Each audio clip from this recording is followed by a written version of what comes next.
Hey, this is Tim Coburn with timcoburnphoto.com, and today I'm going to teach you the best aperture for fireworks photography. First, let's ask ourselves, what is an aperture? It's basically a tiny hole in your lens that allows a certain amount of light to go into your camera on your film or your image sensor. The bigger the hole, the smaller the number, and the more light that is allowed into your camera. The smaller the hole, the bigger the number, and the less light that's going to come into your camera. To get the best possible focused image, you're actually going to want to use somewhere in the middle, between f8 and f11. These are the strongest and most focused aperture that you can use for your camera. When you're shooting fireworks, you're going to want to set your camera up on a tripod.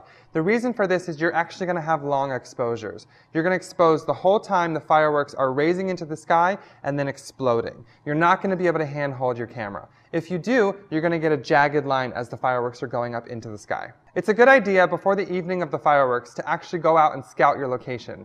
The reason for this is when you're shooting the fireworks, it's going to be dark, and it's kind of hard to figure out where to go. The other reason for scouting your location is you're going to want to set your focus. It's impossible for your autofocus to set your camera to focus when it's pointing at a blank sky, because it's got nothing to focus on. So you're actually going to want to set your focus during the daytime or in the evening to get it exactly where you want it and leave your camera on the tripod where it is. Another alternative for this is to wait for the first firework blast to go up into the sky and then set your focus on that. Once you've got your camera set up on the tripod, you're going to want to use your settings. Now, most cameras don't have fireworks settings, so the setting that you're going to want to set it to is manual. As I said before, you're going to want to set your f-stop to f8 through f11. This is going to give you the sharpest picture. For your shutter speed, you're going to want to set it to bulb. Bulb means that the shutter is open for the amount of time that you have your thumb pressed on the shutter. It's a really good idea to minimize camera shake to use a cable release.